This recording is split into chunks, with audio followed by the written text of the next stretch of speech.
All right, so we got this Hollow Knight lore from Mossbag. It's about 1 hour and 17 minutes about the mostly complete lore of Hollow Knights. We're gonna finally check it out after finally getting through Path of Pain. Here we go.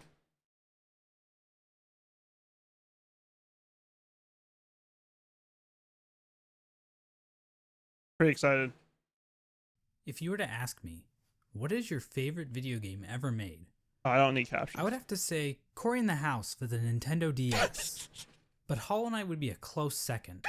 Hollow Knight was released on February 24th, 2017 by Team Cherry, an indie game studio based in the mythical land of Adelaide, South Australia.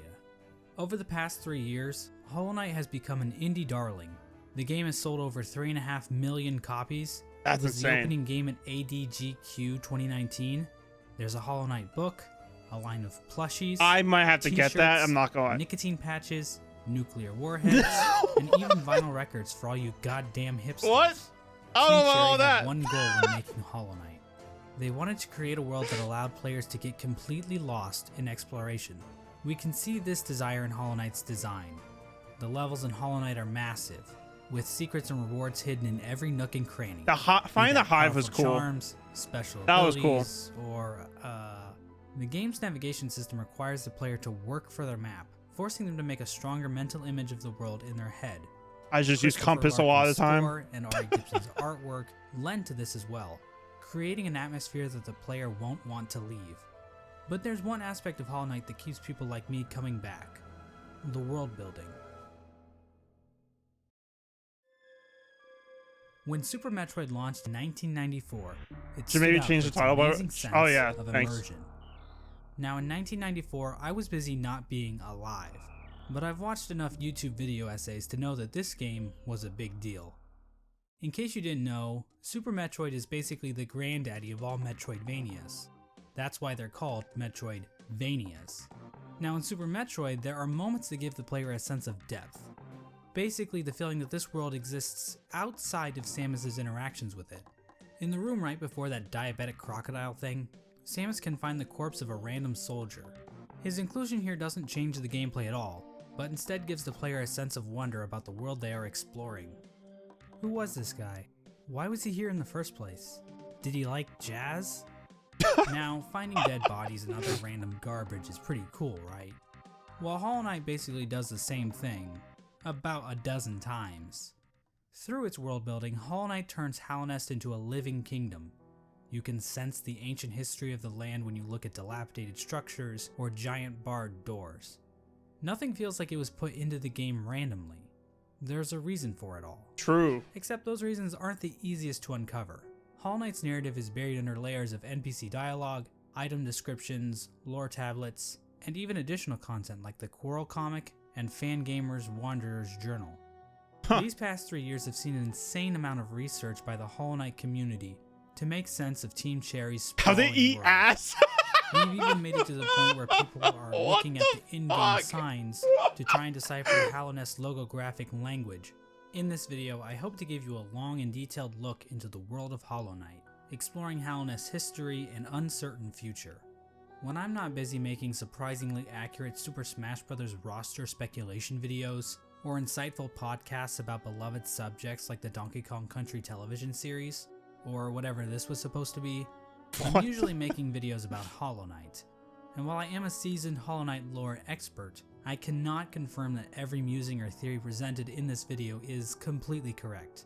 I highly recommend checking out the lore section of the Hollow Knight wiki if you want a more neutral explanation of Hollow Knight's lore.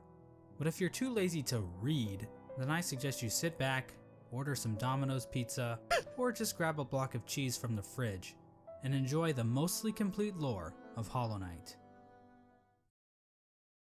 It's a simple fact of life that every human worships. I just realized that statue's radiance. Technology, ideologies, wow. Or in rare cases, God.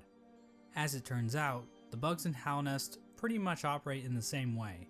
From the Mosskin I born just from the realized dream of that. a giant slug, to the emo kids of the ancient civilization who literally worship emo darkness, kids. there is no shortage of things to worship in the world of Hollow Knight. Our story begins with a creature very much worthy of worship, a creature born from the carcass of a worm. The carcass can still be found in the Kingdom's Edge, and it's our Yeah. only good look at what worms actually looked like. At the time Hollow Knight occurs, it is suggested there are no worms left in the world. They were incredibly long creatures that featured little to no limbs. Another more I mysterious hope there's secret property ones of in worms Silk was Song. that they had some kind of prescience or foresight. Basically, they could see the future to some capacity. Kind of like, oh, we It thought they isn't were clear how gone, but they're effective this not. ability was. Considering how the entire race went extinct, this foresight ability must have been pretty shit. Getting back to this particular worm carcass, it is explained that this worm traveled across the distant mountains and wastelands beyond Hallownest. I know worm lore. Once it arrived in Hallownest, the worm died. Except not really. Inside the maw of the carcass sits a pale broken egg, out of which hatched a new form of worm, a being of meager shell. This form of the worm is usually referred to as the Pale King, and he's the character basically responsible for everything that happens in Hollow Knight. The Pale King is a higher being, a type of creature that exists above all others. His body was said to shine with a radiant visage that harmed those who looked upon him. The ultimate goal of the Pale King seemed to be in line with that of So other the king worms, came out of the worm's aligned ass from the crack? cryptic Mr. Mushroom That's leaves. what I'm getting here. Worms pull bugs into their thrall, till ages pass and kingdoms fall. In other words, it's just in their nature.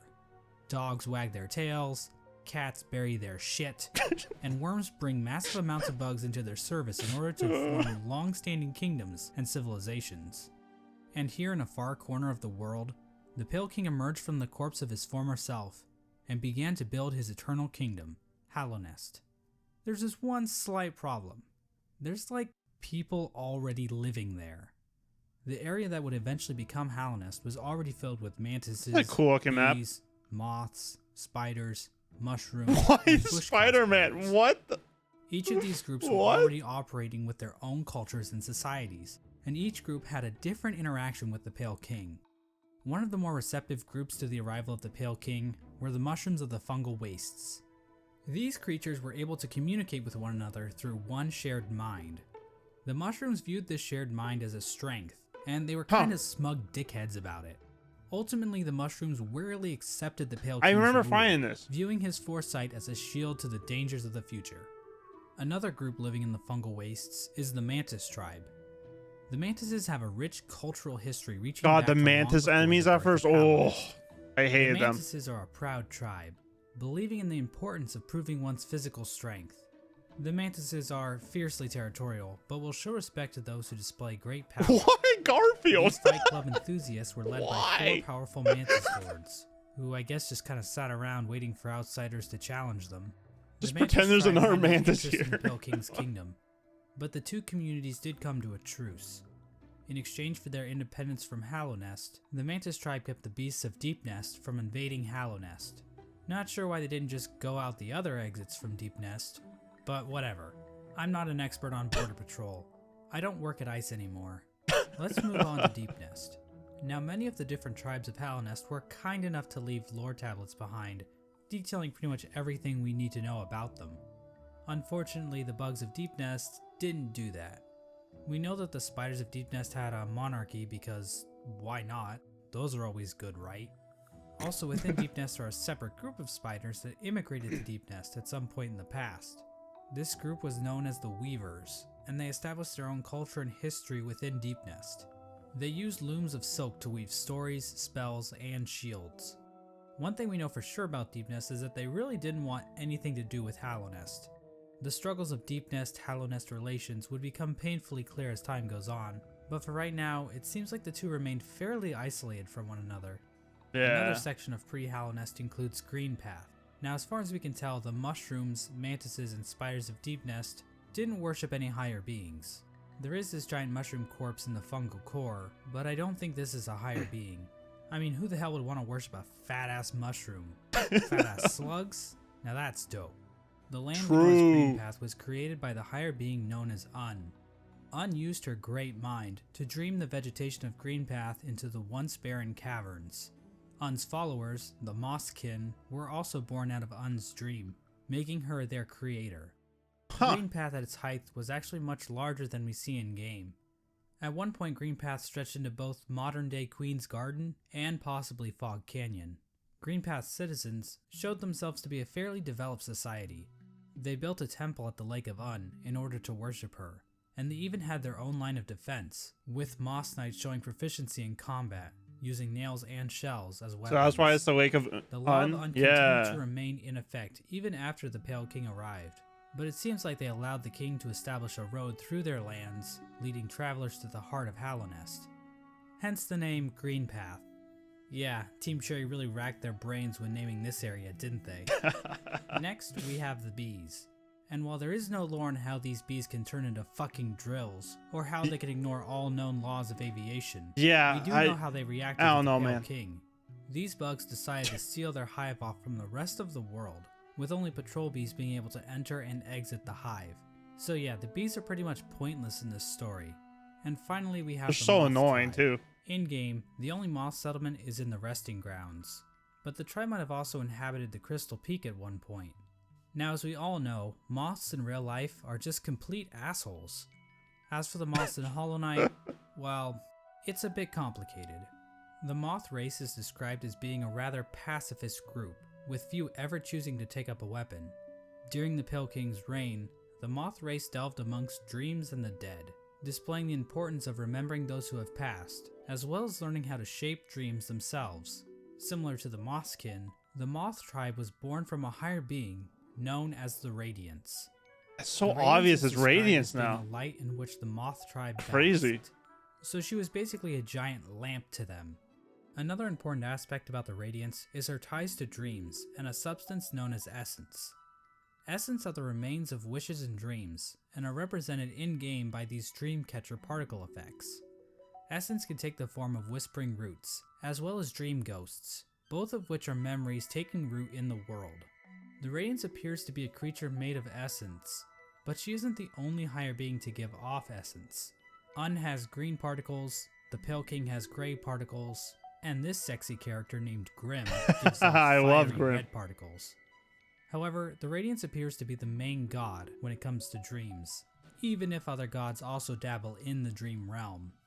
Getting back to the Moth tribe, it is their interaction with the Pale King that we need to discuss. Basically, the Moths turned their backs on the Radiance completely, in order to worship the new light that had appeared, the Pale King's light. So yeah, Moths are assholes in this game too. With her tribe forsaking her, the Radiance became a forgotten memory, a remnant of the past, and a thing that's definitely not going to come up again later in this video. No, And not at so all. the Pale King's new kingdom was established. Definitely not. Hallownest. But there is one aspect of Hallownest that we need to discuss. Unfortunately, to better understand this, we're going to have to read some poetry. In worlds beyond they speak your name with reverence and regret. For none could tame our savage souls, yet you the challenge met. Under palest watch you taught, we changed. Base instincts were redeemed. A world you gave to bug and beast as they had never dreamed. This is from a poem titled Elegy for Hallownest, written by Modemon the Teacher. The poem appears at the beginning of every playthrough, and hints at what the Pale King and his kingdom offered. Much of the land outside of Hallownest appears to be a wasteland, where bugs survive off of instinct, without the burden of mind. Hallownest somehow taught these bugs and tamed their savagery. Basically, the Pale King changed the instincts of his subjects, and granted them higher thought. To get a better picture of this, let's look at two different characters, Boone and Tuck. These adorable panda bug things I remember give this us guy. a clear display of Hallownest's effect. While both appear to be the same species of bug, Boone is dumb as a sack of rocks. I never struggling to met the string other together one though. words, while Tuck speaks fairly clearly. I met Tuck. The main difference between these two characters is that while Boone lives outside of Hallownest, Tuck lives beneath the city's capital. Basically, it appears as though Hallownest is a literal holy ground that raises the intelligence of those who dwell within. The Pale King established a path, starting from the kingdom's entrance in King's Pass, winding through Greenpath and the fungal wastes, and finally ending at the massive capital at Hallownest's heart. We now know the capital city as the City of Tears, but that was likely not its original name. The rain that falls down onto the city from the blue lake above didn't begin until after the kingdom collapsed. So unless the capital was originally named by some edgy literature student, the name City of Tears wouldn't have made much sense. The king's motivation for all this appears to have been his desire to be worshipped. The citizens of Hallownest believe that the Pale King created the world and everything in it. Shrines to the king can be found scattered throughout the kingdom, and king's idols were created and distributed to followers of the king. Despite the worship, the Pale King often kept himself hidden from his subjects, possibly to hide his blemishes. I mean, if you look at the size of the real Pale King to his statue in the ancient basin, the man is clearly overcompensating. The Pale King's White Palace was also built underneath the city, separating him from his subjects even more so. At the same time, certain powers became shunned in Hallownest, though we don't know for sure if the Pale King had anything to do with this. Lifeblood is a blue liquidy substance that leaves those who drink it feeling refreshed. However, the use of lifeblood was seen as a taboo, and those who used it were demonized as heretics. The use of soul for combat was also shunned. Soul is a sort of life force in Hollow Knight that animates the bodies of living creatures. But some characters are able to control the soul of others to conjure powerful spirits. But aside from a few exceptions, no citizens of Hallownest ever used this power. However, the Pale King didn't rule alone. There was another higher being in the there's this character. a being known as the White Lady. Yeah. The White Lady is a weird brute-like being that can be found in the modern-day Queen's Gardens. She is encased in a strange cocoon, and we know very little about her. With as much exposition we get for the Pale King, there is next to nothing on the White Lady. But one thing we do know is that she likes to breed. Like, a lot. The White Lady would often retreat to the Queen's Gardens, an area of land once controlled by the Mosskin. How exactly she walked around and actually went places is a lore question too deep for even my expertise. Yeah, it the beats White Lady me. is also known as a Pale Being, along with the Pale King. What exactly are Pale Beings? Well, we don't know for sure, but they seem to stand out even amongst higher beings, as being even more powerful. I know that's a little confusing, so let's try using an example. I'd say that regular higher beings are like a TP-Link Archer C7 AC1750 wireless dual-band gigabit router, while Pale Beings are like the Asus RT-AX88U AX6000 Yeah, White Lady is 8X freaky. gigabit Wi-Fi router. Under the Pale King, Hallownest underwent a bit of an industrial revolution. He ordered the construction of the stagways, which were used to transport passengers and goods. The Forgotten Crossroads and the storerooms above the City of Tears were used to store goods that traveled along these stagways. The king also ordered the construction of the tramways, because literally no one is safe from the threat of automation. A tram was built between the Forgotten Crossroads and the resting grounds. A The second trams tram were was so built nice. from the kingdom's edge across the ancient basin over to Deep Nest. And then a third tram was started in Deep Nest and attempted to go further into Deep Nest. Not sure how useful that would have been to the bugs of Hallownest, but whatever. The Pale King's a smart guy. I'm not gonna question him. But anyway, the Pale King's So, like, super they smart tried plan to to put build a one there. tram in Deep Nest ended up getting a few of his tram workers killed. Oh. The bugs of Deep Nest rejected the Pale King's attempt to build a tram in their territory, further cementing the poor relations shared between the two groups. Aside from convenient fast travel, regular pathways were also used to cart goods around the kingdom. From this was born probably one of the most important groups in Hallownest, and perhaps even all of fiction. An elusive guild of bugs, simply known as the Menderbugs, took to maintaining the various signs scattered throughout Hallownest. From the journal entry of one Menderbug, we can catch a glimpse into their ancient and unknowable minds. Dear, dear diary, isn't life just the most beautiful thing? Fixing signs, mending posts, let them break, I say. I'm a better mender for all that repairing. I Oh my sometimes God. doubt there's a single bug in all of Hallownest happier than me. Another example of the Pale King's expanding infrastructure is the Crystal Peak. This area is filled with crystals that grow rapidly along walls, ceilings, and even the shells of certain bugs. These crystals were considered valuable Crystal to the Peak, bugs awful, of Hallownest, man. resulting in large-scale mining efforts. We don't actually see the crystals used anywhere else in Hallownest, but they are said to contain a sort of energy. The crystals are also said to sing, if you listen very carefully. Oh my God.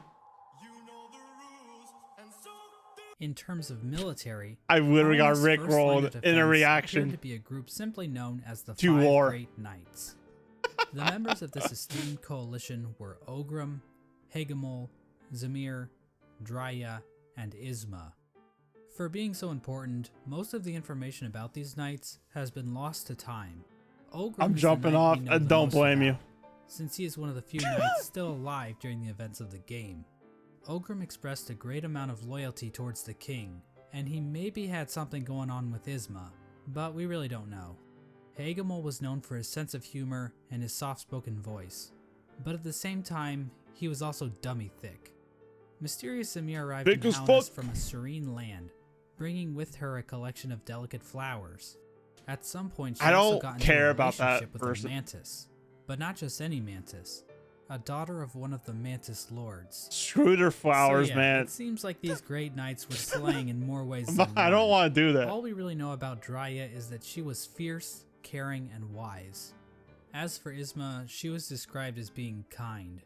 She also appears to be some sort of weird plant life form, but there's no information on where she's from or what her powers were. Seems cool. The five great Weird? knights play an important role in the Champion's Man. Call, the Harsh. Knotted Grove, and the Battle of the Blackworm.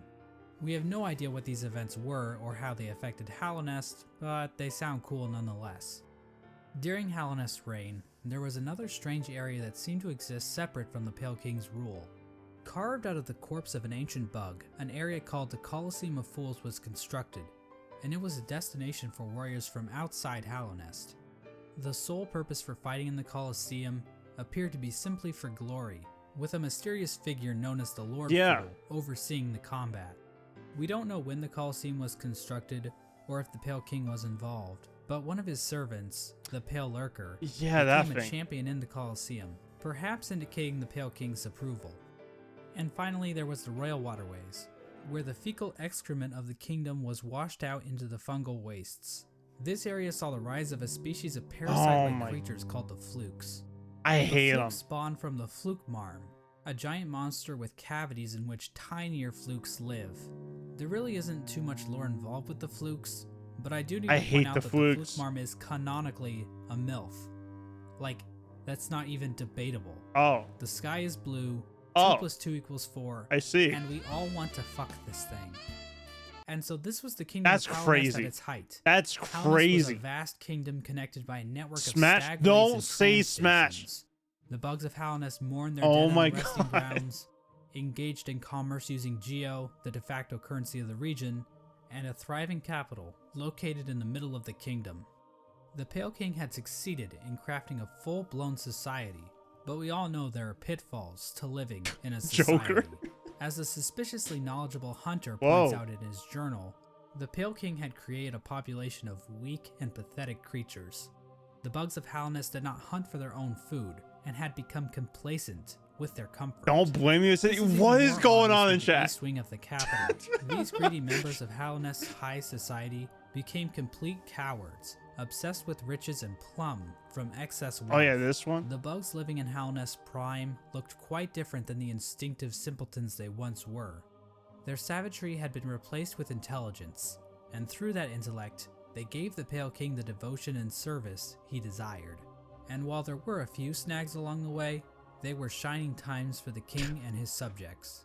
Resting at the threshold of Halonest is a strange lore tablet, Jesus proclaiming Christ. Halonest to be the last and only civilization.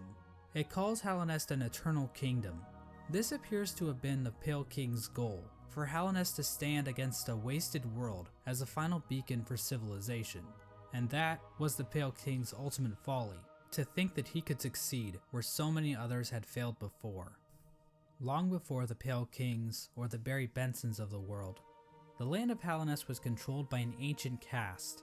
Hints of Halonest's history are littered throughout the land, with the most notable examples being the soul totems and arcane eggs. One sect of these ancient bugs didn't worship a god like the Pale King or any lord, but instead a dark and mysterious substance known as the Void. This ancient caste once also tried to lay claim to the entire land of Halonest, but they too failed. In his quest to conquer all of Halonest, the Pale King had made an enemy long forgotten, an enemy that was about to be remembered. Oh.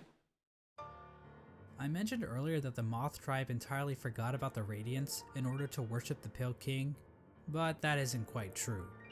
Memories of her still lingered, and hushed whispers of faith kept the Radiance alive. At the summit of the Crystal Peak, a location known as Hallownest Crown, a strange collection of glyphs can be found. Joining these glyphs is a statue of the Radiance, presiding over the kingdom. Piano version of the Radiance the theme? Soul Summit is the sole standing shrine left to the Radiance. This was built in order to keep the memory of the Radiance alive. The Radiance's light began to appear in the dreams of Hallownest citizens. Hopes and dreams. This light manifested itself in an infection that ravaged through the kingdom's tunnels. Those infected would fall into a deep sleep and awaken with broken minds. Some of the lesser bugs tried to resist the Radiance's light, which only resulted in them being consumed by it even more so.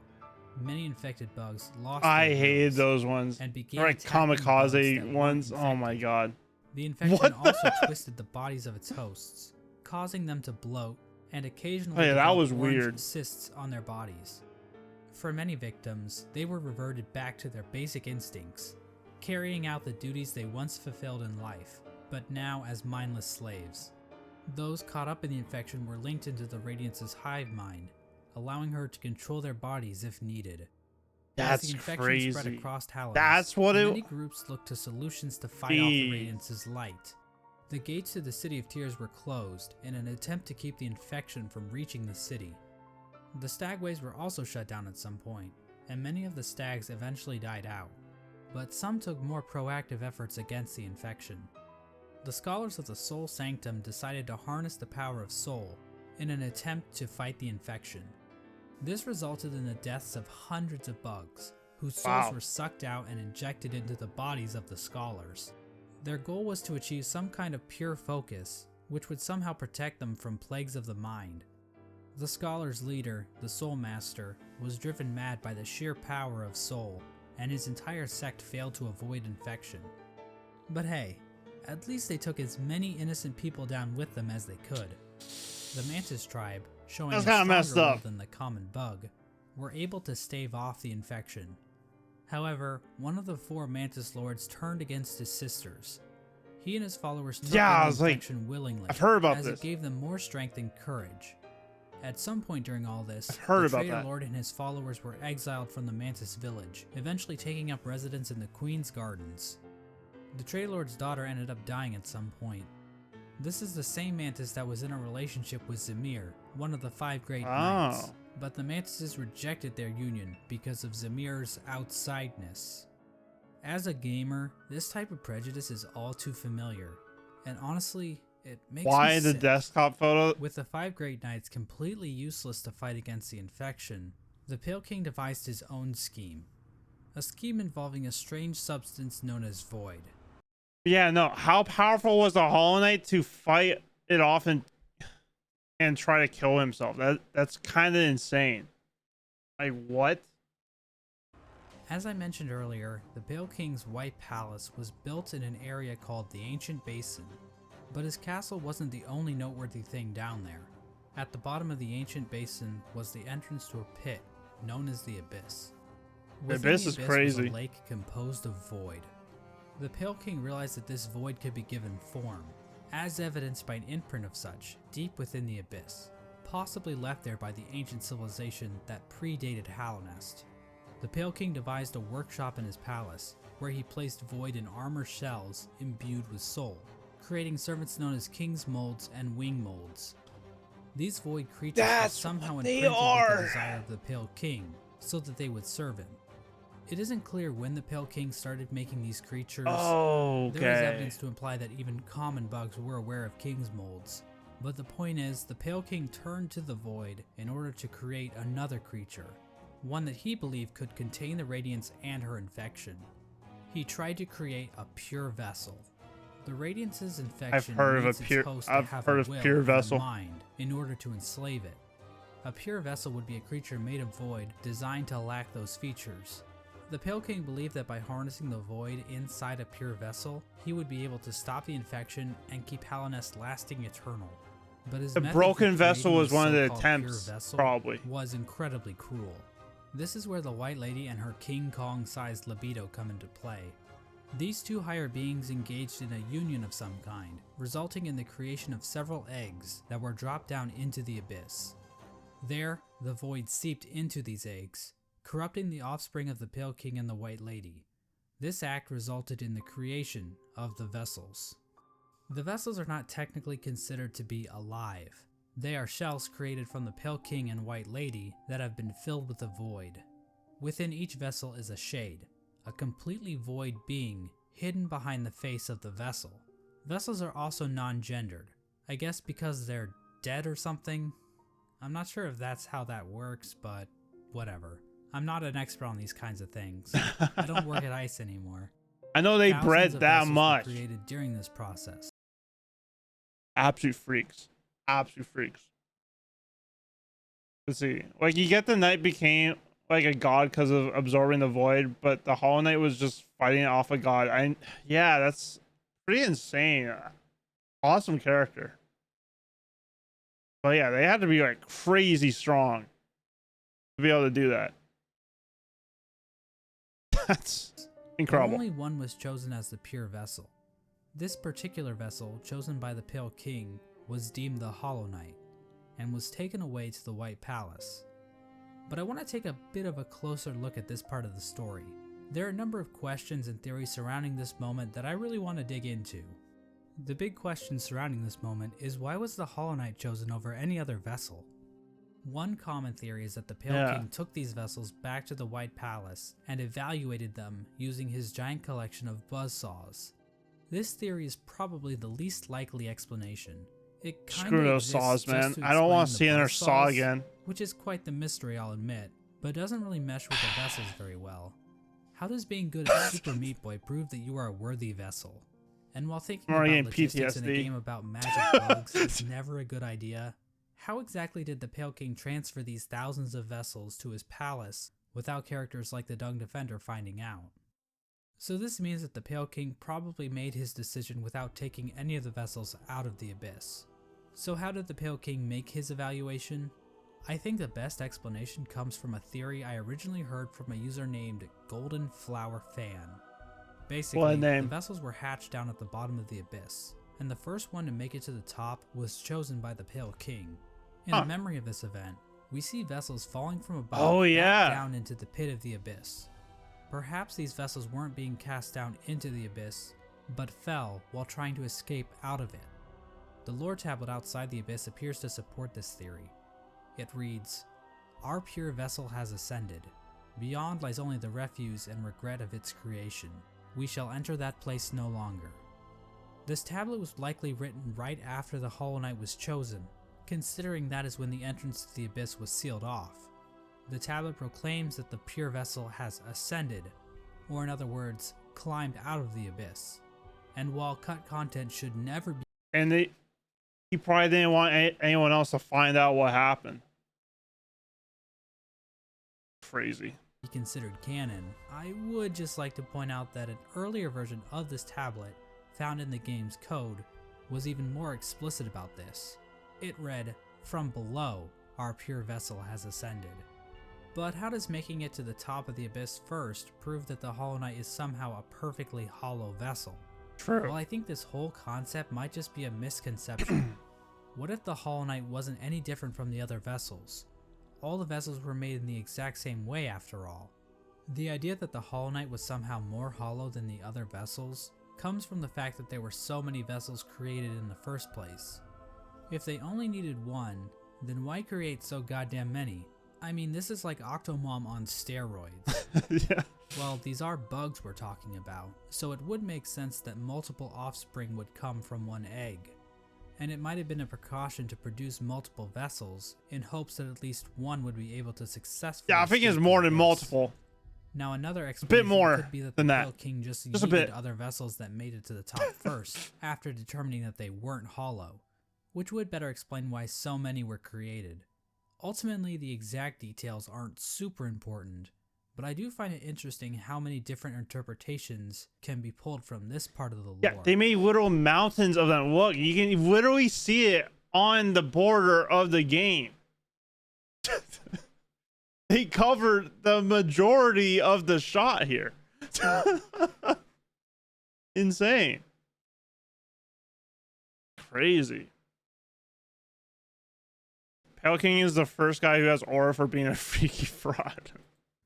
After the Hollow Knight was chosen, the Pale King sealed the doorway to the Abyss, leaving the discarded vessels to rot away in darkness.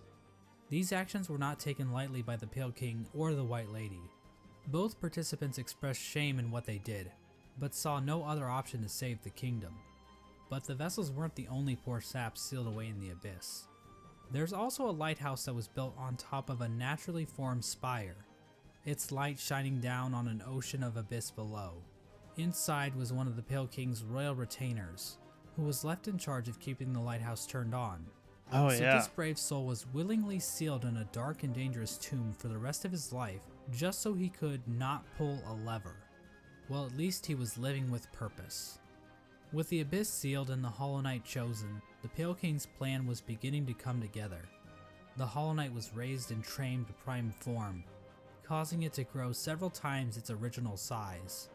We don't know exactly why this happened. That's why he's so but I guess tall the Hollow now. Knight is just a grower and not a shower. We know that the Hollow Knight Okay. was trained to use a nail, but why was this even necessary? One possible explanation is that the Hollow Knight needed to protect itself in case an intruder tried to kill it. You know, like the player. Or perhaps this was important in No. the process of containing the radiance. Unfortunately, the details of that are never fully explained. The Hollow Knight might have somehow focused the radiance inside itself, but Team Cherry gives us no explanation of how that might have worked. But that still wasn't enough for the Pale King. Additional seals were needed in order to protect the Hollow Knight's physical body while the radiance was trapped inside of it. To achieve this, the Pale King sought the help of three particular bugs The who would Dreamers. later be known as the Dreamers: Lurien the Watcher, Motomon the Teacher, and Hera the Beast. Lurien is definitely the most mysterious of the three Dreamers. He lived in the Watcher's Spire in the City of Tears. From there, Lurien watched over the city with his telescope. Lurien was a pretty big fan of the king, so it probably took little convincing for him to lie down for him. Lurien might also be tied to another strange incident that occurred in the City of Tears. Hidden on some of Lurien's lore tablets are images of jars, the same jars that can be found stockpiled in the Tower of Love. This building sits on the outskirts of the city, and is the setting of one of the most bizarre bosses in the game. Collector. The Collector is a void construct that We're appears just to have on the been made from same the wavelength mold on used saying to the create bosses' the names. king's molds. But the Collector is unique because, well, Good grief, he's naked! The Collector stayed in the Tower of Love What? with a noble bug who likely owned the establishment. In the tower, a number of bugs can be found captured in jars, implying that Yeah, these that's kinda two were weird. tasked with collecting these creatures. However, the Collector somehow became obsessed with grubs, Yeah. creating a map to keep track of grubs it captured in jars, as well as keeping a strange shrine displaying a grub in the style of the Vitruvian Man. Eventually, the bug staying with the Collector decided to lock it inside the Tower of Love, and fled to the Queen's Gardens, where it died, likely due to overexposure to the void. Despite being locked up in the tower, the Collector is still spotted by the Hunter at some point, which either means this only happened recently, or the Hunter has been farting around in Hallownest for a long ass time. We have no idea what these creatures were trying to do. It's implied that the Collector was trying to preserve the creatures of Hallownest, perhaps trying to protect them from the spread of the infection, but we don't know where the Collector's obsession with grubs originated. Yeah, the And Hunter while looks Lurien so does cool. seem connected to all of this, we don't know how involved he was with this operation, or what its end goal exactly was. Motomon the Teacher lived in the Teacher's Archives, a library built atop a lake of acid in the Fog Canyon. The lower half of her body consists of tentacles, making her a popular subject for the thriving Hollow Knight R34 community. The Archives and the Fog Canyon as a whole are also filled with God these strange damn it, bro. Metroid knockoffs. These creatures are likely related to Motomon in some way. They could be her live offspring, her test tube babies, or possibly even her shit.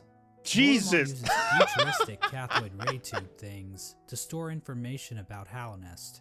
Several terminals in the Teacher's Archive go into detail about the Pale King's plan to defeat the Radiants, indicating that Motomon had intimate knowledge of what she was taking part in. Finally, the That's Pale crazy. King sought the help of She's Hera the also a Beast, freak. the Queen of Deep Nest. Oh my god. Now, as I mentioned earlier, relations between Hallownest and Deep Nest were kinda not great. Unlike the other two dreamers, Hera needed to be convinced in order to help the Pale King. Hera would eventually agree to become a dreamer, in exchange for a child. The Pale King agreed, and the two engaged in a dalliance, which is a fancy way of saying they totally boned. The White Lady was okay with this arrangement. In fact, she might have been watching from the closet. Jesus! The motive behind Hera's What a request is freak! never elaborated on, but it appears as though the King of Deepness Oh my was dead God. at this point. Hera was a common bug, so perhaps she desired the Pale King's pale seed so that her child could be of high birth. Oh my The bargain God. between Hera and the Pale King resulted in the birth of Hornet. She became known as the gendered child because, unlike the Pale King's other children, Hornet was not hollowed out by the abyss. Hera and Hornet spent little time together, as Hera had to make good on her end of the bargain. And so the three dreamers were put to rest. Through their actions, a seal was placed over the black egg, prohibiting entrance into the chamber. These dreamers also had their own protection. Yeah, I didn't know Hollow At Knight the was base this of freaky, Lilian's man. Spire, the Watcher Knights guarded access to their master's body. Motomon's body was protected by a giant jellyfish named Umu. I hated On this top boss. of this, Motomon entrusted her servant Quirrell He was cool, with though. a mask which would be I like required him a to lot. break an additional seal she had placed over herself. So she basically is double wrapping herself. As for Hera, we're not really sure what protected her, since Yeah. it is never actually seen in-game. We don't know where this creature is hiding, but whoever it is, they really suck at their job. Now there appears to be one more element to the Pale King's plan, involving the Weavers. Hidden away in the Weaver's Den is an incomplete seal of binding, woven from silk. This design prominently features the Hollow Knight's head, and can be found in the White Palace, as well as blocking the exit during the Hollow Knight fight. Oh. Silk spools created by the Weavers can be found in the Stag Station in Deep Nest, as well as the Stag Station next to the White Palace. These spools can also be found in the Yeah, no, why is like 30% of the war right now just breeding? Like the Pale King was an absolute fucking freak. The White Lady also a fucking freak. Probably the worst one here. Jesus Christ, man. Okay, let's continue. Pale King's workshop. We know that the Weavers were closely tied to Hera and Hornet, so their actions might have been a part of the deal between the Pale King and Hera. Once the Hollow Knight was ready, the Radiance was somehow channeled into the vessel, which was then placed inside of a giant black egg located in the Forgotten Crossroads. This egg was built to sustain the Hollow Knight, and itself appears to be fashioned from Automod thinks that's a bad message because the character's name is White Lady. Thinks it's talking about race. Oh my god. void. The Hollow Knight was chained up, and the entrance to the black egg was locked behind a powerful seal created by the three dreamers. Initially, this convoluted plan actually worked, and the infection was successfully contained. Memorials to the Hollow Knight and the Dreamers were erected in the City of Tears and the Resting Grounds. But this is the part of the story where things get a little bit hazy. By the time these statues were constructed, citizens had taken to writing on parchment woven from spider silk, which was all destroyed when water started pouring down onto the city. Makes sense. We don't know how long the Hollow Knight was able to completely contain the infection. Bugs from Dirtmouth used to go to the Temple of the Black Egg to pray. Still feel bad for the Hollow Knight though. But after a while, they stopped going, perhaps indicating that the infection was beginning Literally to leak out. born to hold The infectious vessel air continued to seep whole through time. Halness for years, eventually even reaching the deepest parts of the kingdom. As it turns out, the Pale King's pure vessel wasn't quite so pure after all. The Hollow Knight had been tarnished by an idea instilled.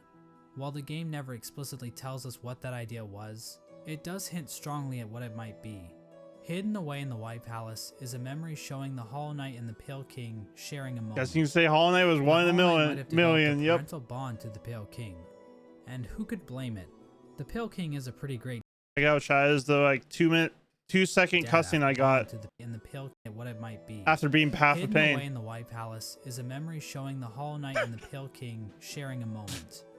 The Hollow Knight might have developed a parental bond to the Pale King. And who could blame it? The Pale King is a pretty great dad after all. You know, if you ignore the infanticide and everything. Remember those smug mushroom dickheads?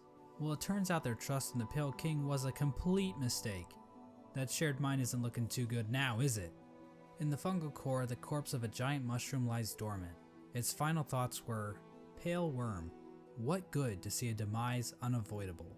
This could imply that the Pale King always knew that his kingdom was doomed. All he could do was delay the inevitable. This is likely the moment when Hallownest, as it once was, entirely collapsed. The Hollow Knight had not completely stopped the infection, and while it may have taken a while, Hallownest was eventually brought low. It's at this point that characters and areas begin to resemble as we know them in-game. When it became clear that the Hollow Knight was not able to contain the Radiance, the Pale King resorted to his final plan. He fucked off, hiding himself, his White Palace, and his Pale Court in the Dream World. At this point, all of the furniture in the palace was covered under white sheets, similar to how people in the real world cover their furniture while away on long trips. The palace was also completely covered with thorns and buzzsaws, similar to how people in the real world cover their houses with thorns and buzzsaws. Yeah, I do that all the time. The Pale King would eventually pass away while sitting on his throne in the White Palace. There's no confirmation on what killed him, but there are a few things to consider. The throne room is incredibly dark compared to the rest of the palace, and the particle effects and ambient tracking. That's true, it is really dark there. To that of the Abyss. All of the King's molds surrounding the Pale King are dead. Yeah. The ancient basin itself also has become stained with the presence of void, as it can be seen as high as the rundown elevator shaft leading back to the city. Remember that bug that was sealed away in the Abyss to make sure the lighthouse wasn't turned off? Well, the lighthouse was turned off. I guess that whole living with purpose thing is a crock of shit after all. It seems as though the Sea of Void itself actually convinced this bug to betray his king and turn off the lighthouse. Now I know what you're thinking. Exactly how conscious is the Void? Is the Void able to think for itself? Can it form strategies? Does it host a podcast? Well, according to this chosen ripoff, the Void is powerful, but not unified. So while it can thrash around at things that come near it, or call out in unison to turn off a light, it's not a single conscious being. Getting back to the Pale King, one could argue that the Void might have played a role in his ultimate demise, and I've argued that viewpoint in the past, but we have to remember that there isn't enough evidence to know for sure. As an expert lawyer and a good friend of mine, Johnny Cochran, the guy washing away, poor guy, his intrusive thoughts won that time. Like, they just won. Poor guy. But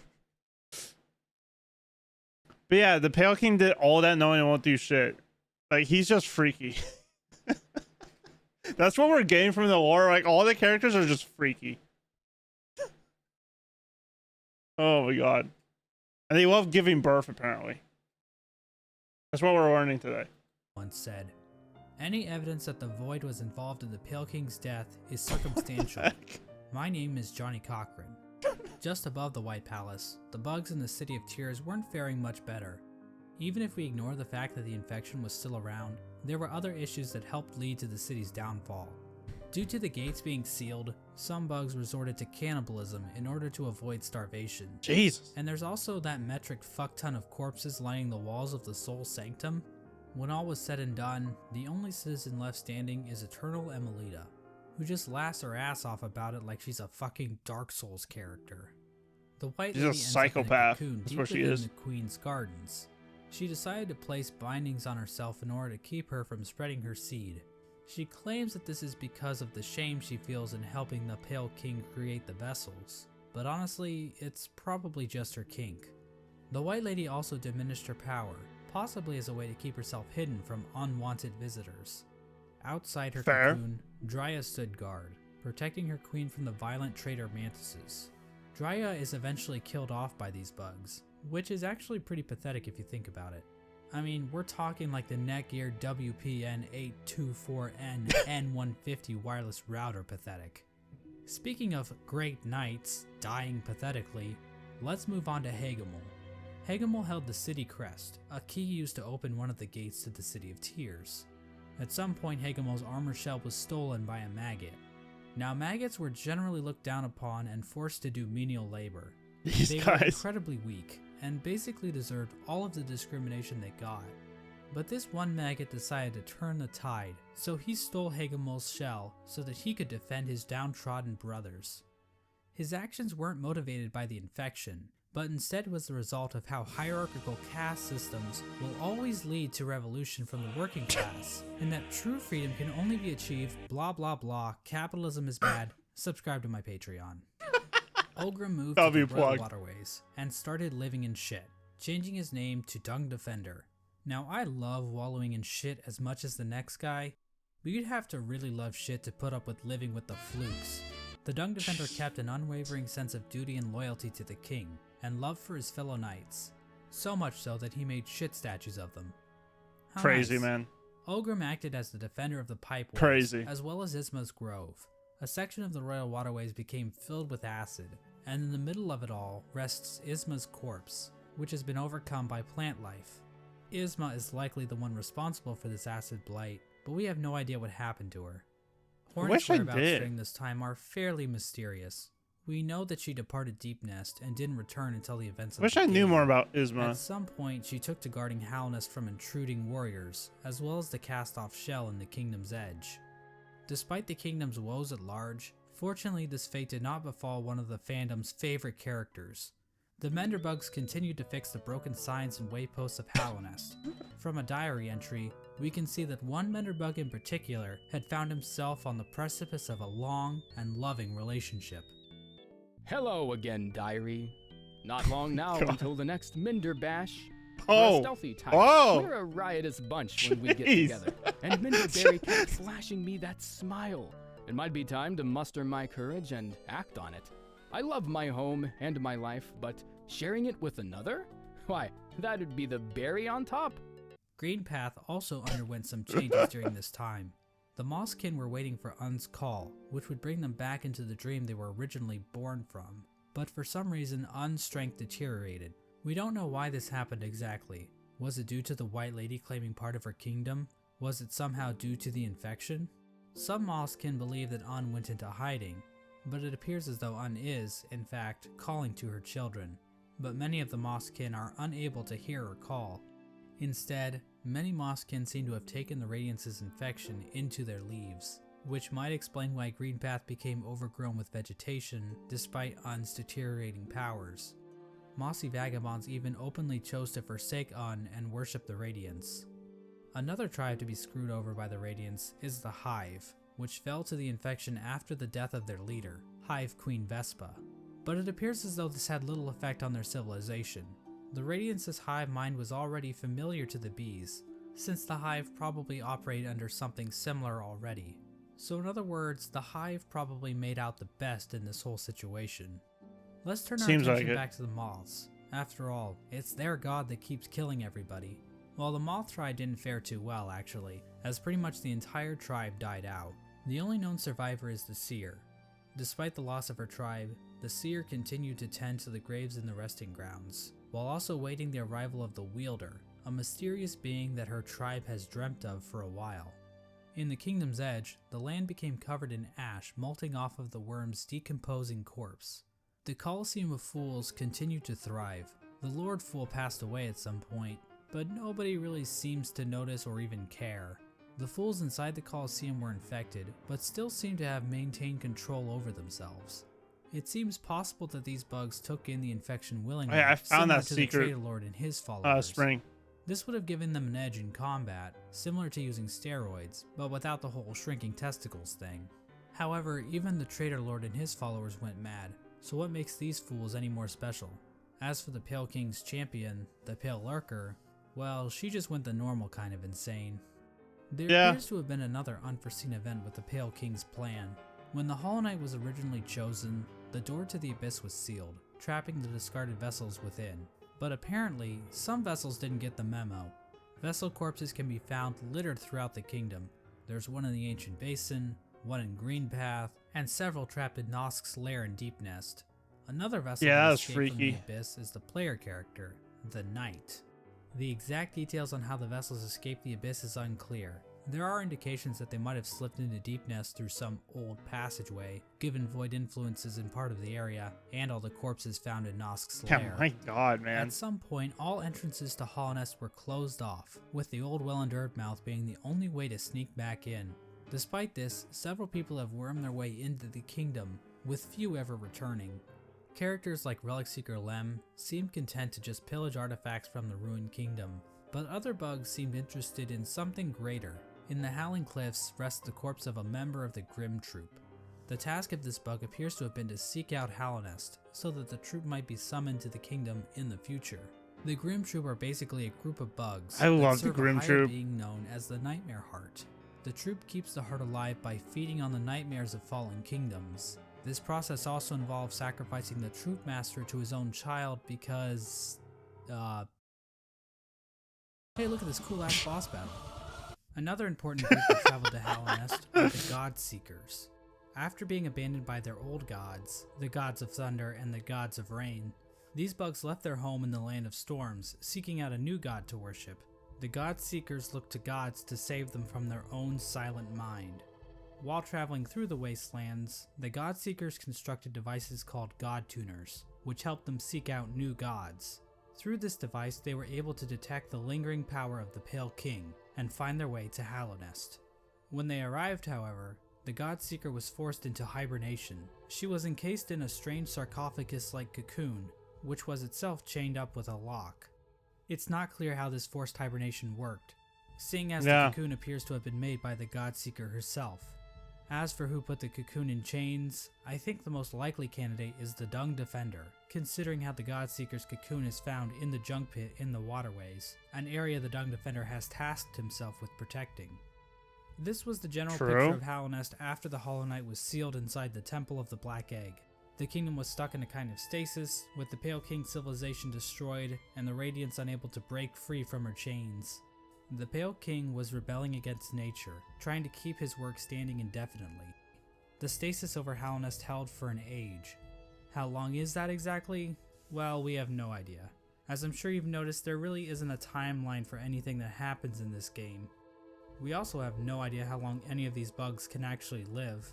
Elderbug wasn't around to see the stagways open, but we know several other characters were, implying that Elderbug is probably one of the youngest characters in the whole game. But this stasis over Hallownest wasn't going to last forever. At some point, the Radiance erupted out of the Hollow Knight, cracking its shell and releasing a loud and powerful roar.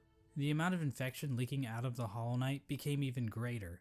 The many corpses that lined the roads and cities of the kingdom sprang to life with the amplified power of the infection. This strengthened infection prompted the departure of the Weavers back to their old home. Now this old home might actually be Farloom, the kingdom in which Hollow Knight Silksong takes place. But the amount of knowledge we have about Silksong right now is pathetic, so I'm not saying that's confirmed or anything. This is also around the time that Quirrell arrives back in Hallownest. His memory of Motomon appears to have been clouded due to his time outside of Hallownest. These events are depicted in the Quirrell prequel comic, which also shows an image of the Hollow Knight with a pre-cracked shell. This could mean that Quirrell's arrival happens roughly the same time the Hollow Knight's shell cracks. At around the same time Quirrell arrives in Hallownest, we also see the arrival of the player character, who is commonly referred to as the Knight. The Knight was one of the lucky vessels that was able to make its way out of the abyss. Somehow the Knight ended up venturing beyond Hallownest and into the wilds beyond.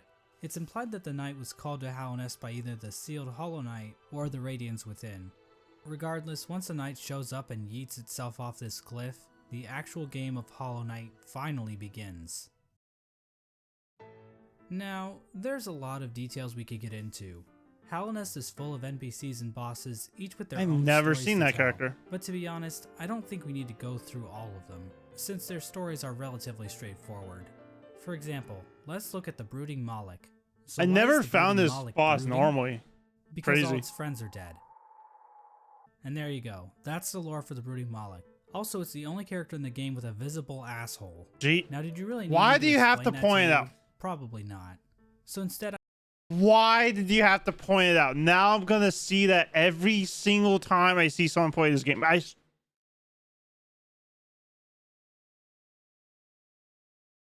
don't like this information, man.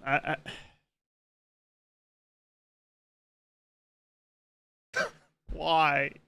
I'm just going to talk about the interactions relating to Hollow Knight's main story. The knight is eventually noticed by Hornet, who lures it deep into Greenpath. There, Hornet attempts to kill the knight, claiming that she knows what it would try to do. At this point, Hornet views the knight as being too weak.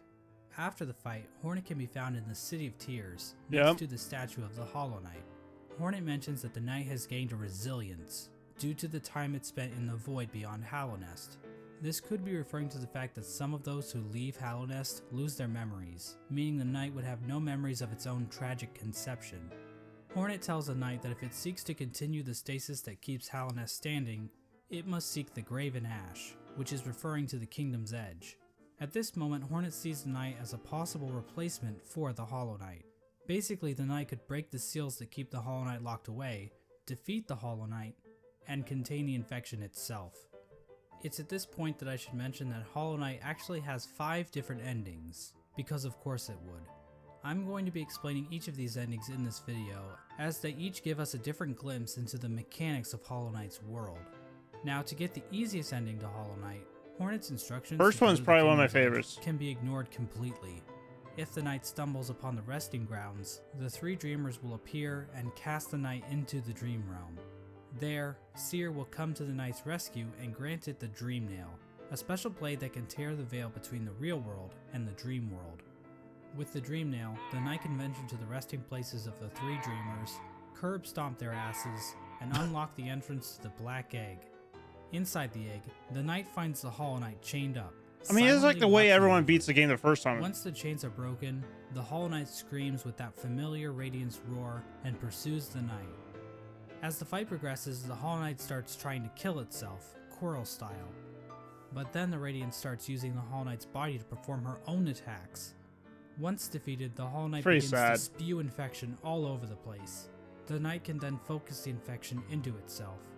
This results in the first ending of the game, called Hollow Knight. In this ending, the knight usurps the Hollow Knight, prolonging the stasis over Hallownest. New chains and bindings appear out of fuck if I know, and contain the knight, and a new seal is placed over the entrance to the Black Egg. Now there is one giant question looming over this ending. Can the knight actually contain the infection indefinitely, or will the Radiance still manage to break free one day? Before we answer this question, it probably would break some free of the one other day again. events that can transpire while playing the game. If the player chooses to go to Kingdom's Edge, Hornet will challenge the knight one last time as a final test of strength. Yeah, that's a hard After fight, her man. defeat, Hornet allows the knight to access the cast-off shell, where the Pale King was originally hatched. By interacting with this egg, the knight's shell is marked with the king's brand, technically making the knight the new ruler of Hallownest. With the king's brand, the knight can now open the entrance to the Abyss and discover the place of its birth.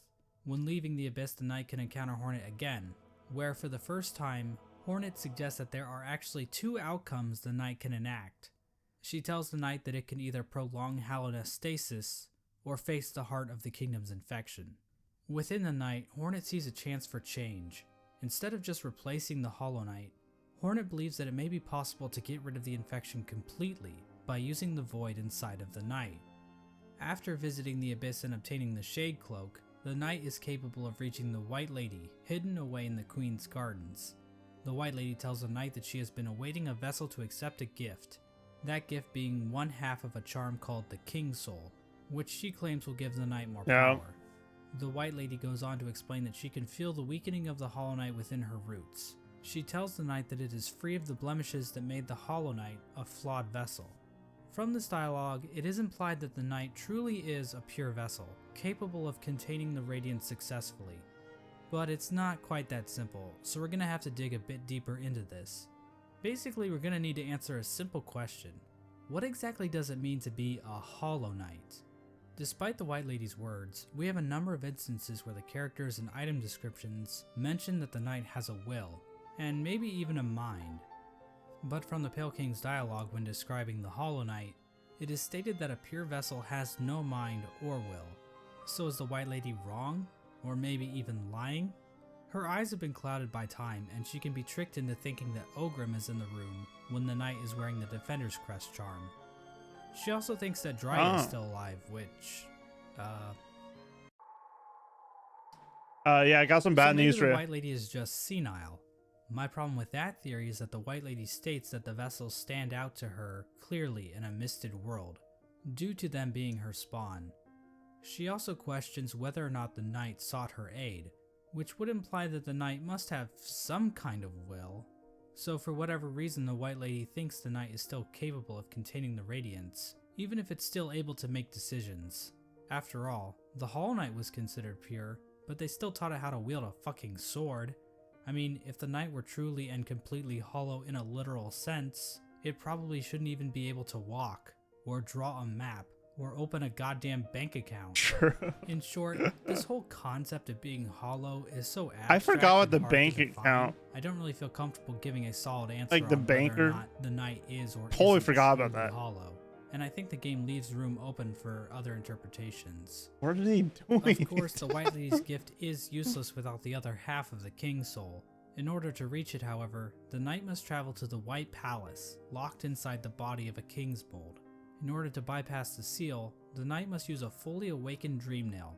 It can do this by bringing 1800 essence to the Seer. Yeah, that was a allowing her to grind. sharpen the weapon's blade. If the Knight does this, the Seer remarks that the Knight truly is the wielder that her tribe has been dreaming of. There's no explicit reason why the Moth tribe was dreaming about this supposed wielder so much, but it seems like they believe the wielder would wash away the crimes the Moth tribe committed by turning their backs on the Radiance. The Seer seems to know that the Knight I always might thought kill that the White Knight Radiance, to Dream and Nail she had a seems long ass accepting, beard. ready for her and her tribe to disappear and be forgotten forever. With the awoken Dream Nail in hand, the Knight can travel to the Pale King's refuge and locate the other half of the King's Soul charm. When equipped, the King's Soul provides a never-ending supply of soul, making it almost useful if it weren't for the insanely high cost of the charm, and the painfully slow rate at which it increases, and the fact that the charm will get replaced in about 5 minutes after you get it. Yeah. The King's Soul charm itself symbolizes the union between two higher beings. To me, this implies that the King's Soul is a representation of a vessel, which also was created by the union of two higher beings. With the King's Soul in their inventory, the Knight now gains access to an area in the Abyss called the Birthplace. In this massive pile of vessel shells, the Knight can find a giant egg. Dream nailing the egg allows the Knight to access its own memory when it was cast down into the Abyss. From viewing that memory, the King's Soul charm is replaced with the Void Heart charm. The recollection of this event allows the Knight to come to terms with the void inside itself. Once the Knight has the Void Heart, the shades in the Abyss no longer attack it, and that strange creature I really gives like Knight that the touch, Shade too. Cloak calls it the Lord of Shades. In other words, the Knight has now bound the once fragmented void under its own will, allowing it to control the void in a powerful new way. With the union of the void, the Pale King, and the White Lady, the Knight has gained a strength before unseen.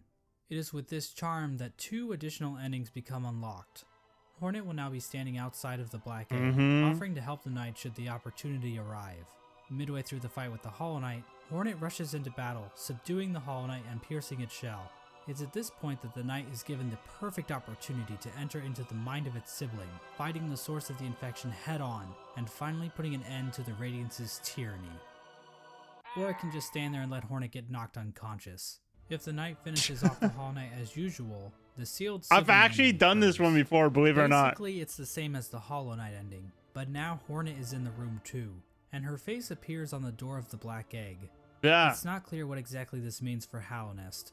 This might imply that Hornet is now a dreamer, but she's inside the temple, meaning that no one can actually get in there to kill her should the Knight ever start leaking infection.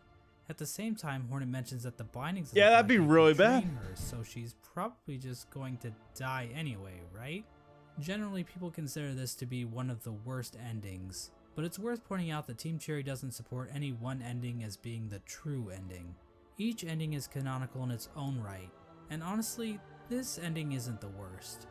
At least the Knight and Hornet will get to spend some quality time together. If the Knight does dream Yeah, I of the Hollow guess. Knight, it will be taken to an There's arena one where it way can to finally do fight that. the Radiance head on.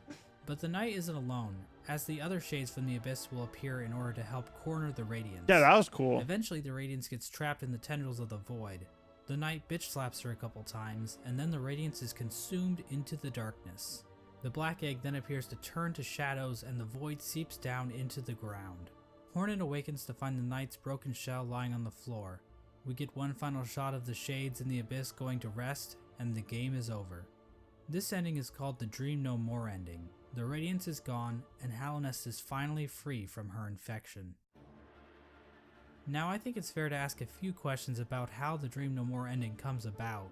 When the Hollow Knight was initially chosen to become the pure vessel, the Abyss was sealed up and the rest of the vessels were left to rot away. But somehow, vessels ended up outside of the Abyss, and then one of those vessels was used to replace the Hollow Knight.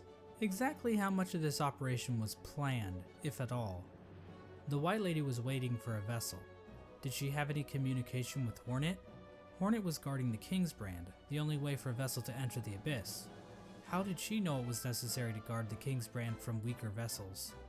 Hell, if the vessels did escape the Abyss by themselves, wouldn't it be pointless to guard the King's Brand, since the vessels could just creep back into the Abyss the same way? I'm not going to provide any good answers to these questions, because God forbid I answer anything in this entire video. But I do want to point out that no plans to actually produce the Dream No More ending are explicitly stated in-game. So we can only speculate as to whether or not the White Lady or Hornet, or maybe even the Pale King, knew that they could defeat the Radiance by creating a Lord of Shades like the Knight. Regardless, the next two endings were definitely not planned. In fact, the last two endings that were added in the Godmaster update almost feel out of place. The Godseekers basically hijack everything to the point where you don't even have to enter the Temple of the Black Egg to beat the game. That's like beating Mario Bros without ever seeing Bowser. But on the other hand, the Godmaster endings basically reinforce that Hallownest does not exist in a vacuum, which can help the world of Hollow Knight feel more real, because what else is reality but just a bunch of random chaotic stuff happening all the time? If the Knight finds the Godseeker in the Junk Pit, it will be able to enter her mind and refight all the bosses in the game. This is part of the Godseeker's ritual. They basically attune to the resonance of gods through ritual combat. This allows them to ascend their minds higher, and eventually, through the use of godly focus, achieve communication with the god sleeping in Hallownest's heart, the Radiance. Now I know what you're thinking. That's a pretty convoluted little religious practice they have going on here. What's next? Are they going to start measuring the Knight's Theon levels? It's pretty complicated, but the point is, these Godseekers have some serious capabilities to fuck things up in Hallownest, as we're about to see. As the Knight makes it further and further through the four Pantheons, the Godseekers get closer and closer to making contact with the Radiance, locked away inside the Hollow Knight. At the end of the fourth Pantheon, the Radiance makes herself aware in this strange reunion cutscene between the vessels. But she isn't the only one to make an appearance. The Void itself appears to go on the attack, rising up to meet the Radiance's call. It's at this point that the final challenge, the Pantheon of Hallownest, becomes available. The Godseeker finally acknowledges the Knight as being more than just a simple cringer, and they begin to watch the Knight more intently. After defeating like a bazillion bosses in the final Pantheon, the Knight finally comes face to face with the Absolute Radiance, a stronger, more enhanced version of the game's final boss. Finally, the stage is set. After roughly 40 minutes of intense agony and tedious boss battles, the Knight has finally reached the ultimate enemy responsible for the destruction of Hallownest. Truly, this will be a battle for the ages. But first, let's check in on our old pal Menderbug. As it turns out, he's still alive when the Knight arrives in Hallownest, and he's still fulfilling his duty after all this time. Good job, Let's man. take one last look at his diary. My lovely diary. Someone's gone and broke my favorite sign, right there at the top of the crossroads. No! Keeps happening too. But you know, I just can't get mad about it. I should be thanking them, really. More chances to fix that beautiful, complex sign. And I've stocked up on spare parts, so I've no fear it'll ever stay broken for long. Big go. Unfortunately, the only way to ever read the Menderbug's diary is to kill him in cold blood. I'm not sure why Team Cherry thought this was necessary, but the general consensus on Reddit is that they are bloodthirsty warmongers, so it checks out. But at least Menderbug's last moments will be spent fixing one of his favorite signs in the Forgotten Crossroads. It's comforting to think that his final seconds of consciousness were spent in total bliss, before we sent him hurtling into the infinite chasm that is Oblivion. Man. Well, anyways, the alternate fight between the Knight and the Radiance plays out differently The platforms than are in the cool. vanilla ending. This time around, the Knight is not accompanied by any shades. Instead, after defeating the Radiance, the Knight seems to transform into this monstrosity. Now this Whoa. creature goes by many names. The God of Gods, the Lord Shade, the Devourer, the Void Entity. But I don't really like any of those, so I will just call him Bill. Bill proceeds to completely Not annihilate Bill. the Radiants in spectacular fashion. We are then treated to the Embrace the Void ending. Bill comes back down from the sky, dropping into the rest of Godhome. The Godseeker starts to get pulled into Bill by Void tendrils. We then cut to the Godseeker in the junk pit. Damn. Void starts leaking out of her eyes, and it appears as though Bill is making an escape back into the real world, which is probably a bad thing? Finally, we see Hornet standing outside of the Black Egg as the infection begins to disappear from nearby vines. Hornet hears footsteps coming from inside the Black Egg as the Hollow Knight reveals itself to her and the two prepare for combat. So from this cutscene, we can see that the Radiance's death in Godhome actually did kill her for real, meaning that the infection over Hallownest is now gone. This means the seals inside of the Black Egg probably wore off, allowing the Hollow Knight to escape its prison. In other words, the Embrace the Void ending is a goddamn it's like they fought? cliffhanger, and we have no idea how Team Cherry plans to follow this up. The Hollow Knight is running loose in Hallownest, and the Knight has transformed into a raging void monster that might try to destroy the entire kingdom. Hollow Knight Or at would least cook what's Hornet left of without the infection. What's even Yeah, more I strange think about so. this ending is that the Love announced Hornet, sequel, but Hollow Knight Silksong doesn't seem to be related to this ending at all. But that's a whole different shit show. Obviously, yeah, I'm the confused biggest about the mystery start of surrounding this Silksong. ending is the appearance of Bill. Did this creature exist in the void already? Or was it somehow willed into existence by the power of the Godseekers? Did the Knight turn into this thing? Or did it just... That goes so fucking hard. He literally rips apart Absolute Radiance just doing that. Like, that's fucking crazy. just become a part of it? Damn. Examining a statue of this creature, Probably a and other forms prequel? of the Knight, Yeah, maybe. grant the player a Hunter's Journal entry for an ancient artifact called the Void Idol, which might imply this creature might have been worshipped by the ancient civilization. But again, that's pure speculation. We don't know what this worship of Void exactly looked like. Maybe the Void they worshipped took the form of something more sinister. Oh my god. There is one thing we know about this monster though. It's weak to flowers. Yes, these things. As it turns What? out, those delicate flowers that Zamir has stockpiled up her ass are actually useful for something. They contain a strange power that even deters the White Lady from touching one. The Godseeker, however, is dumb enough to accept a flower from the Knight.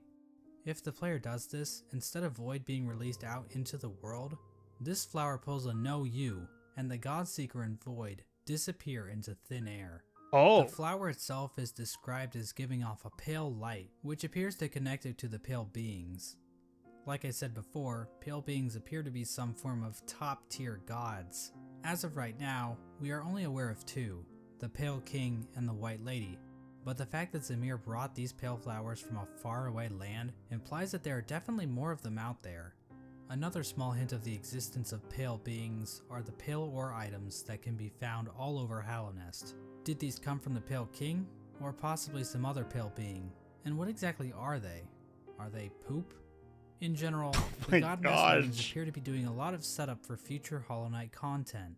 Like I said before, Hollow Knight Silksong doesn't seem to connect to these events on the surface, so we are in a bit of a bind when trying to gives discuss what Godseeker these flower, endings actually Godseeker mean fucking for the grand dies. narrative Team Cherry is building. There's definitely a lot more to consider about what the pale beings are and what properties they possess. And we also have plenty of questions surrounding the Void and how bugs have interacted with it in the past. It almost feels like we are looking through a keyhole, trying to grasp onto the totality of Team Cherry's creation. How powerful are creatures like Bill and the worms? Where That's did so things crazy, like the just- Void even come from to begin with? How much bigger is the world beyond Hallownest? I know, Is how's the Garden statue the butt flying? stuff? But of course, that's the appeal of a game like Hollow Knight. Having all of the answers to every question would just ruin the mystery of the world. Plus, if we didn't have questions like this to waste our time on, then what else would we be doing with our lives? Go outside? Ugh. And You so this touch video comes grass? to an end. Now I know What? the average attention span of a YouTube video Ew. is 9 minutes, so let me leave you with a few takeaways. 1. Hollow Knight is a game about bugs. I know this may come as a shock, but it's true. What? Watch the video again. No and this way! time, pay attention. About You'll bugs? notice right away, I promise. I thought it was about 2. people, man. Murdering your Crazy. own babies might not be such a good idea after all. I mean, this is obviously just my interpretation of the game's lore. Other people might have different views on the subject of murdering babies, and every opinion is valid, so I don't want to step on anyone's toes or anything. 3. Menderbug is fucking dead. 4. Man, Nothing is certain. I miss This video him. probably has a few flaws in it. Trying to construct a cohesive narrative with the information found in Hollow Knight isn't exactly straightforward. I'm sure my views will change in the future, and I encourage you to explore the lore yourself. 5. And this last point is fairly obvious, but I should mention it anyway. Cory in the House is the best anime. Oh my god. What the hell?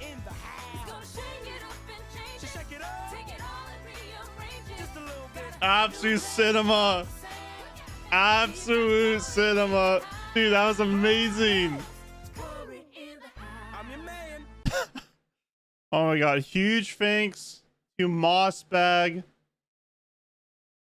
for the video. He posted in chat. I'll spam it a little bit. There you go. Go like it up. Give a sub. Why not? 10 million views deserved. Amazing video. But that's all I got today. Wanted to react to the Hollow Knight lore a little bit. I think we got one more, but I probably won't react to it. It's only like 17 minutes. I'm gonna try to get at least a little bit of food before work. Kind of screwed myself. I don't have enough time now, but hey, we got Path of Pain done, and reacted to some lore. Now reacted Putis Engage, as others would say. What is that? Maybe post on the Discord. I'll check it out sometime. If we got a lot of lore, I might just watch everything in another stream. But we got a little bit of lore done today, which is pretty fun. But yeah, it was super fun. I guess let's go figure out a rate.